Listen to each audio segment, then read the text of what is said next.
आज की हमारी कहानी है काफल का मीठा सच। आइए सुनते हैं एक ऐसी कहानी जिसमें छुपा है दर्द, प्यार और एक गहरी सीख। उत्तराखंड के ऊंचे ऊंचे पहाड़ों के बीच एक छोटा सा गांव बसा था, जहां ठंडी हवाएं तो हर रोज चलती थीं, लेकिन एक छोटी सी झोपड़ी में गरीबी की गर्मी हर दिन महसूस होती थी। उसी झोपड़ी में रहती थी एक माँ और उसकी छोटी सी मासूम बेटी नंदा। सुबह का समय था, सूरज की हल्की किरणें झोपड़ी के अंदर आ रही थीं। नंदा अपने छोटे से पेट को पकड़कर धीरे से बोली, माँ, भूख लगी है, आज कुछ अच्छा खाने को मिलेगा क्या? माँ ने उसकी ओर देखा।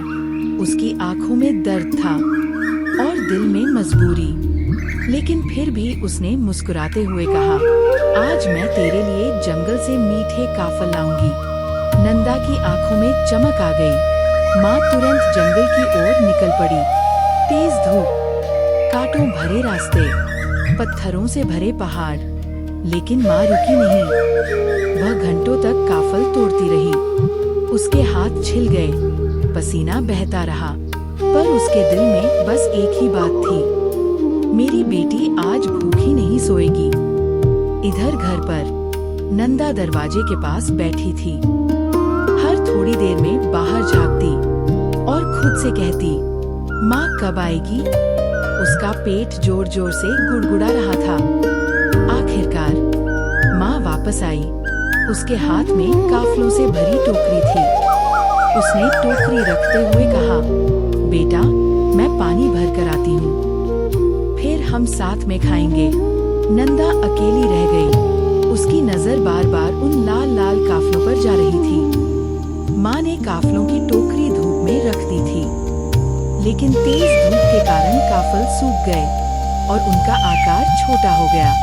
नंदा अपने काम में लग गई। उसे कुछ समझ ही नहीं आया। कुछ देर बाद माँ वापस आई। जैसे ही उसकी नजर टोकरी पर पड़ी, उसे लगा कि काफल गायब हो गए हैं। थकान और गुस्से में उसने पूछा, तूने सब खा लिया? डरी हुई नंदा कुछ बोल ही नहीं पाई। उसकी आंखों में आंसू थे और दिल में डर। माँ ने गुस्से में आकर उसे डांट दिया और एक थप्पड़ मार दिया। नंदा उस थप्पड़ से नीचे गिर पड़ी। वह पहले से ही बहुत कमजोर थी। भूख और डर ने उसे पूरी तरह तोड़ दिया था। कुछ देर बाद माँ ने टोकरी उठाई तो नीचे कुछ काफल दबे हुए दिखाई दिए। असल में धूप की गर्मी से काफल सिकुड़ गए थे, इसलिए टोकरी खाली लग रही थी। माँ के हाथ कांपने लगे। वह दौड़कर नंदा के पास गई। बेटी उठ जा, मैंने गलती कर दी, मुझे माफ कर दे। लेकिन अब बहुत देर हो चुकी थी। नंदा इस दुनिया को हमेशा के लिए छोड़ चुकी थी। भूख और कमजोरी ने उसकी नन्ही सी जिंदगी छीन ली थी। माँ जोर जोर से रोने लगी।